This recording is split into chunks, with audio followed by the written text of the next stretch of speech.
నమస్కారం.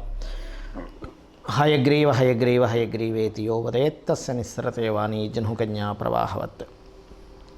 అరుణాం కరుణాతరంగితాక్షీం ధృతపాశాంకుశపుష్పబాణచాపాం అనిమాదిభిరావృతాం మయూకైః అహమిత్యేవ విభావయే భవానీం. శ్రీమాత్రే నమః. ప్రేక్షకులకి ఆ లలితాంబిక అమ్మవారి యొక్క అనుగ్రహము మరియు ఆ పితృదేవతల యొక్క అనుగ్రహం పరిపూర్ణంగా కలగాలని మనస్ఫూర్తిగా కోరుకుంటూ మనం ఈరోజు 2024 సంవత్సరంలో ప్రధానంగా శని యొక్క సంచారం వల్ల ద్వాదశ రాశుల వారు ఎటువంటి జాగ్రత్తలు తీసుకోవాలి, అదేవిధంగా రాహు ప్రధానంగా మనకి మీన రాశిలో సంచరిస్తున్నందుకు కూడా ఎటువంటి జాగ్రత్తలు తీసుకోవాలి, కేతు కన్యారాశిలో సంచరిస్తున్నందుకు ఏ జాగ్రత్తలు తీసుకోవాలి అనే ముఖ్యమైనటువంటి అంశాలు, ముఖ్యంగా శని, అదేవిధంగా ఈ 3 గ్రహాల ప్రభావం ఈ 2024 మీద ఎటువంటి ప్రభావం చూపించబోతుంది దేశవ్యాప్తంగా అనేటువంటి విషయాలు మనం తెలుసుకుందాం. అదేవిధంగా ఏ పరిహార మార్గాలు చేసుకోవాలో కూడా నేను మీకు చెప్తాను. ధనుర్లగ్నము ధనస్సు రాశి. ధనస్సు వారికి కనుక చూసుకున్నట్లయితే రాశి నుంచి 3వ స్థానంలో శని యొక్క సంచారం. 3 శని అనేటువంటిది ప్రయత్నంలో మీకు సక్సెస్ని ఇస్తాడు శని. అంటే మీరు ఏదైతే ప్రయత్నం చేస్తుంటారో ప్రయత్న భావంలో ఉన్నాడు కాబట్టి మంచి సక్సెస్ రేట్ ఇస్తాడు ఇక్కడ, అందులో ఎటువంటి సందేహం లేదు. అలాగే మరొక విషయం ఏంటంటే ఇక్కడ గమనించుకున్నట్లయితే ఇక్కడ ఈ శని భగవానుడు 3లో ఉంటూ 4లో ఎప్పుడైతే రాహు ఉండి దశమంలో కేతు ఉన్నాడో ఇది కలిగేటువంటి ఫలితాల్లో ప్రత్యేకంగా శని 3లో ఉన్నప్పుడు శత్రువుపై జయాన్ని ఇస్తాడండి. సక్సెస్ ఎలా ఇస్తాడంటే పోరాడడం ద్వారా సక్సెస్ని ఇస్తాడు 3లో ఉన్నప్పుడు. మరి 4లో శని ఉన్న నక్షత్రాధిపతి 4లో ఉన్నాడు కదండి. శని నుంచి అష్టమంలో కేతు ఉంటూ లగ్నం నుంచి అంటే రాశి నుంచి దశమంలో కేతు ఉన్నాడు కదండి. మరి ఇది ఎటువంటి ఫలితాలు ఇస్తాడు అంటే కొన్ని కొత్త ఇంటర్వ్యూస్కి వెళ్ళాలని, లేనట్లయితే ఉద్యోగం మారాలని, ఎందుకంటే ప్రదేశాన్ని మార్చేటువంటి ప్రదేశం ఫలితాలు ఇస్తాడు ఇక్కడ. అంటే ప్లేసు ఖచ్చితంగా మార్పుని ఇవ్వాలి ఇక్కడ, దానికి ఉన్నటువంటి కారకత్వం అటువంటిది కాబట్టి ఈ మార్పుని అందింపజేయాలి. సో ఈ కుంభంలో శని సంచారం అనేటువంటిది ఫలితాలు ఇస్తుంది. మరి ఇప్పుడు మారడం కరెక్ట్ కాదా అని చాలామంది అడుగుతుంటారు. కాలము ఎలా ఉందో దానికి తగ్గట్టుగా మనం మారితేనే కరెక్ట్ అండి, గుర్తుపెట్టుకోండి. అంటే అలాగ బాగా చలేసింది, బాగా చలి ఉందండి, ఇప్పుడు నేను స్వెటర్ వేసుకోవడం కరెక్టా కాదంటే స్వెటర్ వేసుకోవడమే కరెక్ట్. వేసుకోకుండా నేను చొక్కా కూడా ఇప్పేసుకొని కూర్చుంటా అంటే చలి మనకు వేస్తుంది. అలాగే కాలానికి తగ్గట్టుగా కాలాన్ని అనుగుణంగా మనం ముందుకు వెళ్తూ ఉండాలి. కాబట్టి ఇక్కడ మార్పు అనేటువంటిది మీరు మారడమే మంచి ఫలితం ఇస్తుంది. ప్లేస్ అంటే ఈ గృహం మారడం కావచ్చు, ఉద్యోగం మారడం కావచ్చు. అయితే ఈ మార్పులో 2-3 రకాలుగా ఉంటాయి. కొంతమంది ముందు వెనక చూడకుండా ఇంకొక ఉద్యోగం చేతికి రాకముందే దశమంలో కేతు సంచరిస్తున్నాడు కాబట్టి తొందరపాటులో ఉద్యోగం మానేస్తారు. మానేసి మారితే మంచిది అనుకున్నాం కదా అని ఇంట్లో కూర్చుంటారు. ఉద్యోగం రావడానికి అప్పుడు మళ్ళీ కష్టపడడం, మళ్ళీ కొన్ని నెలలు టైం వేస్ట్ చేసుకోవడం జరుగుతుంటుంది. కాబట్టి నేను చెప్పేది ఒకటే, దశమకేతు సంచరిస్తున్నప్పుడు పొరపాటును కూడా మీరు ఉద్యోగ సంబంధించినటువంటి విషయంలో ఇంకొక చేతిలో ఇంకొకటి లేనప్పుడు, అంటే ఇంకొక అవకాశం, ఇంకొక ఉద్యోగం, ఇంకొక ఆపర్చునిటీ మీ చేతిలో లేనప్పుడు తొందరపాటు పడి మానేసే ప్రయత్నం చేస్తారు దశమకేతు ఉన్నప్పుడు. కాబట్టి తొందరపాటు పడి ఆ పని చేయకండి. ఈ యొక్క ఆలోచనలు మారాలంటే, ఎందుకంటే ఏమవుతుంటుందంటే నేను చాలామంది క్లయింట్లకు చూసినప్పుడు వాళ్ళు ఏమని చెప్తారంటే, సార్ నేను అసలు అనుకోలేదండి, ఎందుకో ఆ క్షణంలో క్షణికావేశంలో రిజైన్ ఇచ్చేసానండి అంటూ ఉంటారు. మరి ఈ క్షణికావేశంలో రిజైన్ ఇచ్చేసేటువంటిది ఏదైతే ప్రభావం ఉందో ఇది మీకు తగ్గాలి అంటే ఏం చేయాలంటే నిత్యము మీకు దగ్గరలో గణపతి ఆలయం ఉన్నట్లయితే గణపతి ఆలయాలకు వెళ్ళండి. ఇది మే వరకు ఉంటుంది, దీని ప్రభావం మే నుంచి తగ్గుతుంది కూడా. ఎప్పుడైతే మీరు గణపతి ఆలయాలకు రెగ్యులర్గా వెళ్తారో ఖచ్చితంగా మీకు అక్కడ ఆ ప్రభావం అనేటువంటి తగ్గుతుంది, గుర్తుపెట్టుకోండి. ఇక మీరు చేయవలసినటువంటి దేవతా ఆరాధన కూడా ఎక్కువగా లక్ష్మీ నరసింహస్వామి యొక్క ఆరాధన చేయండి.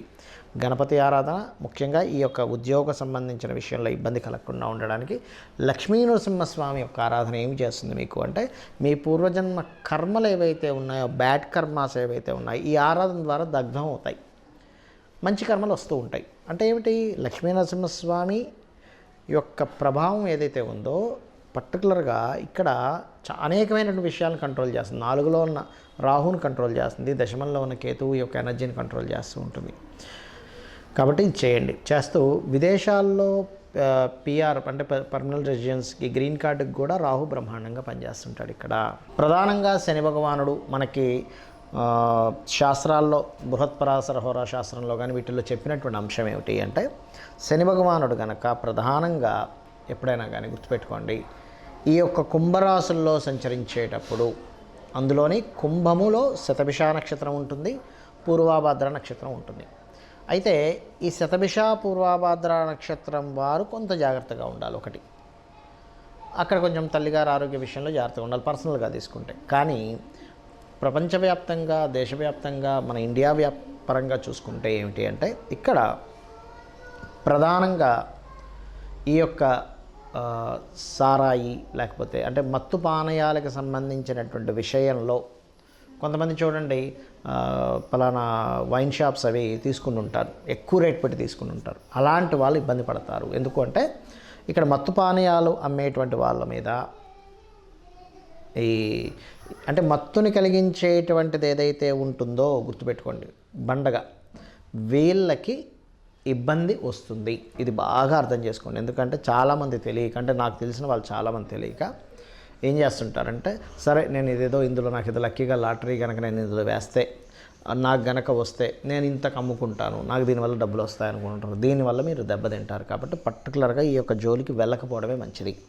ఇక రెండవది ఏమిటి అంటే, ఈ యొక్క కుంభరాశుల్లో శని సంచరించేటప్పుడు దీంతో పాటు రాహు ఎప్పుడైతే మీన రాశిలో సంచరిస్తుంటాడో ఇది ఇచ్చేటువంటి రిజల్ట్ ఏమిటి అంటే, ముఖ్యంగా లాయర్లు, టీచింగ్ సంబంధించిన వృత్తుల్లో ఉన్నటువంటి వారికి, పౌరహిత్యం చేసేటువంటి వారికి, శాస్త్ర సంబంధించినటువంటి విషయాల్లో ఉన్నటువంటి వారు కూడా జాగ్రత్తగా ఉండాలి.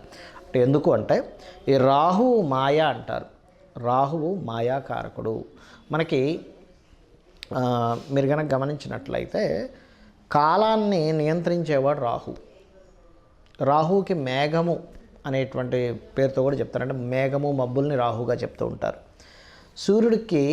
సూర్యుడి యొక్క కిరణాలని కొంతసేపు ఆపేటువంటి శక్తి, అంటే భూమి మీదకి రాకుండా ఆపేటువంటి శక్తి మేఘాలకి ఉంటాయి. ఎందుకంటే మేఘం చూడండి, మొత్తం దట్టంగా మేఘాలు అలుముకున్నాయి అనుకోండి, సూర్యకిరణాలు కూడా రావు, అంటే కొంత లైటింగ్ మాత్రమే వస్తున్నాయి. అందుకే మనకి రామాయణ మహాభారతాల్లో కూడా మేఘనాథుడు, రావణాసురుడి యొక్క తమ్ముడు మేఘనాథుడు ఒకరోజు విజృంభిస్తుంటే అంతటి బలపరాక్రములైనటువంటి దైవస్వరూపం, రుద్రస్వరూపుడైనటువంటి ఆంజనేయ స్వామి కూడా ఈరోజు మనది కాదు, ఈరోజు మనం ఇక్కడి నుంచి వెళ్ళిపోదాం అని చెప్పని అతను అక్కడి నుంచి వైదొలగడం జరుగుతుంది. రేపు వద్దాం కావాలంటే యుద్ధానికి, కానీ ఈరోజు అతనిది ఈరోజు. అంటే ఏమిటి, ఆ మేఘనాథుడు కాలానికి కారకుడు, మేఘములకు కారకుడు ఎవరు అంటే రాహు యొక్క ప్రభావం ఎక్కువగా ఉన్నప్పుడు పర్టికులర్గా ఈ లాయర్లు కానీ, ఈ యొక్క జడ్జిలు కానీ, కన్సల్టెన్సీ సెంటర్స్ నడిపేటువంటి వారు కానీ, పౌరహిత్య వృత్తుల్లో ఉన్నటువంటి వారు కానీ, వీరి మీద అనవసరమైనటువంటి ఇబ్బందికరమైనటువంటి వాతావరణం వస్తే ఇబ్బంది పెడుతుంది. ఇది గుర్తుపెట్టుకోండి. పర్టికులర్గా కుంభంలో శని సంచరించేటప్పుడు, మీనంలో రాహు సంచరించేటప్పుడు, అంటే ఈ క్రాస్ అవ్వాలంటే దాదాపుగా దీని యొక్క ప్రభావం ఆల్మోస్ట్ ఒక 4 years వరకు ఉంటుంది. ఎందుకంటే రాహు మీనంలోకి వస్తే, కుంభంలోకి వస్తే ఒక 1.5 year తర్వాత ఈ శని మళ్ళీ మీనంలోకి వెళ్తాడు. సో ఇది క్రాస్ అవుతూ ఉంటుంది. ఇదొకటి. అదేవిధంగా మనకి కేతువు కన్యారాశిలో సంచరిస్తున్నాడు. కన్యారాశి కేతువు ఏం చెప్తుంది, బృహత్పరాశర హోరాశాస్త్రం ఏం చెప్తుంది అంటే, కన్యారాశిలో కేతు సంచారము రాజులకి ఇబ్బంది అని చెప్తుంది. అంటే ఏంటి, ఇప్పుడు ఆల్రెడీ పరిపాలిస్తున్నటువంటి రాజులు ఎవరైతే ఉంటారో వాళ్ళకి ఇబ్బంది. అంటే ఎటువంటి ఇబ్బందులు అండి, వాళ్ళ యొక్క ఏదైతే పరిపాలిస్తున్న వాళ్ళ యొక్క రాజ్యం కోల్పోవడం. ఎందుకంటే ఒక రాజుకి శాస్త్రాల్లో చెప్పింది అయితే ఇంకా అసలు మృత్యు సంబంధమైనటువంటి విషయాలు జరుగుతాయని కూడా చెప్పింది శాస్త్రం. అయితే ఇక్కడ నేనేం చెప్తానంటే, ఎప్పుడు మృత్యువే రావాలని రూల్ లేదు, గుర్తుపెట్టుకోండి. ఒక రాజుకి తన రాజ్యం కోల్పోవడమే మృత్యువుతో సమానం. ఒక ఉదాహరణకి ఒక సైనికుడు ఉన్నాడు, లేకపోతే ఒక యుద్ధం చేసేవాడు ఉన్నాడు. యుద్ధం చేసే వ్యక్తికి యుద్ధంలో మరణించడం కంటే యుద్ధంలో ఓడిపోవడమే మరణంతో సమానం. అలా ఏంటంటే శాస్త్రాల్లో చెప్పినటువంటిది అయితే మృత్యుతుల్యమైనటువంటిది మృత్యు సంభవము అని చెప్తూ ఉంటారు. ఎందుకు, కేతు కన్యారాశిలో సంచరించేటప్పుడు. కాబట్టి రాజులు అంటే ఇప్పుడున్నటువంటి కాల ప్రమాణంగా తీసుకుంటే సీఎంలు కావచ్చు, పిఎంలు కావచ్చు, లేనట్లయితే దేశవ్యాప్తంగా ప్రెసిడెంట్లు కావచ్చు, ఈ భారతదేశం అనే కాదు, ప్రెసిడెంట్లు కావచ్చు. అందులో పర్టికులర్గా కాశ్మీర నగరానికి సంబంధించినటువంటి విధిగా చెప్తూ ఉంటారు కేతు కన్యారాశిలో సంచరించినప్పుడు. సో కాశ్మీర నగరానికి సంబంధించినటువంటి పరిపాలించేటువంటి వారు కావచ్చు, ఇటువంటి వారి రాజులకి ఇబ్బంది ఇస్తుంది ఇక్కడ. మరి కేతు సంచారం కన్యారాశిలో మరి సామాన్య ప్రజలు ఏ విషయాలు జాగ్రత్తగా ఉండాలి అంటే, ఇక్కడ ల్యాండర్ మీద చూపిస్తూ ఉంటుంది. ఎందుకంటే కన్యారాశి అనేటువంటి ల్యాండ్ సంబంధించిన రాశి. కన్య కానీ, వృషభం కానీ, అదేవిధంగా మకరము, ఈ 3 కూడా ల్యాండ్స్ రిలేటెడ్ సంబంధించిన రాశిగా చెప్తూ ఉంటారు. కాబట్టి ఏమిటి, ఒక 1 year 4 months వరకు, ఇంకొక 1 year 4 months చేంజ్ ఉంది ఆ కన్యా రాశిలో కేతు సంచారం. ఆ సమయం వరకు కూడా మీరు చాలా జాగ్రత్తగా ఉండాలి ల్యాండ్ మీద ఇన్వెస్ట్మెంట్ చేసేటప్పుడు. జాగ్రత్త అంటే ఏమిటి, ఒకటి ఏదైనా లిటిగేషన్ ల్యాండ్ తీసుకుంటారు తెలియక ఈ కన్యారాశిలో కేతు సంచారం జరిగేటప్పుడు. అంటే తెలియక ఇన్ని రోజులు కష్టపడి జాగ్రత్తగా పెట్టిన డబ్బులు కాస్త లిటిగేషన్ ల్యాండ్లో పెట్టి అక్కడ ఇరుక్కుపోవడం, లేదా అవతల వాళ్ళు ఏదో చెప్తారు, ఏంటంటే అసలు మొన్నటి వరకు విపరీతంగా పెరిగింది, మీరు పెట్టేసేయండి ఏముంటే ఒక సంవత్సరం మళ్ళీ డబల్ అయిపోద్ది అంటే మనం తెలియకుండా ఏం చేస్తామంటే అప్పు తీసుకొచ్చి పెడతాం, డబ్బులు తీసుకొచ్చి. ఏముంది, ఒక సంవత్సరంలో డబుల్ అవుతుంది కదా, అప్పు మళ్ళీ తీర్చేస్తాను, మిగిలిన డబ్బులు నాకు మిగులుతాయని. ప్రతి మనిషికి తన ధనాన్ని ఎలా పెంచుకోవాలి, తన జీవితాన్ని ఎలా అభివృద్ధి చేసుకోవాలి, తన కుటుంబాన్ని ఎలా అభివృద్ధి చేసుకోవాలి, 4 డబ్బులు ఎక్కువ వస్తే తన కుటుంబానికి ఎలా ఉపయోగపడుతుంది అనేటువంటి భావనలోనే ఉంటారు. అది తప్పు కాదు.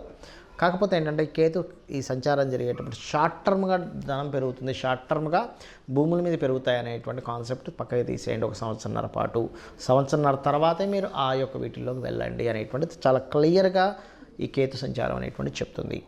మరి ఈ రాహు మాయ నుంచి బయటపడాలన్నా, ఈ శని యొక్క సంచారం కొమ్మల్లో సంచరిస్తున్నప్పుడు ఈ వీటి నుంచి బయటపడాలన్నా, కేతువు యొక్క ప్రభావం నుంచి బయటపడాలన్నా ఒకటే గుర్తుపెట్టుకోండి, ఒకటి చండీ పారాయణం.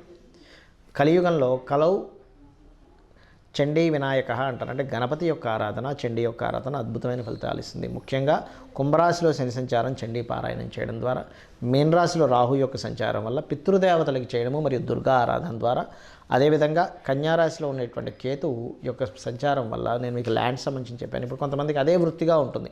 అంటే అలాగా వ్యవసాయం చేసే రైతులకి ల్యాండ్ మీదే పని ఉంటుంది, రియల్ ఎస్టేట్ వాళ్ళకి ల్యాండ్తోనే పని ఉంటుంది. రియల్ ఎస్టేట్ కంపెనీయే డైరెక్ట్ అక్కర్లేదు, చిన్న వాళ్ళు ఉంటారు మీడియేటింగ్ చేసేటువంటి వాళ్ళు నెలకు 1-2 ప్లాట్లు అమ్ముకొని వాళ్ళ జీవితాన్ని సాగించుకుంటూ ఉంటారు. అటువంటి వారు ప్రత్యేకంగా మీ యొక్క వృత్తుల్లో అద్భుతంగా సాగాలి అంటే గణపతిని ఆరాధించండి. అప్పుడు దానివల్ల ఏమవుతుందంటే మీరు మీ యొక్క జీవితంలో ఎక్కడో స్ట్రక్ అవ్వకుండా చక్కగా మీరు ముందుకు వెళ్ళగలుగుతారు. శ్రీమాత్రే నమః.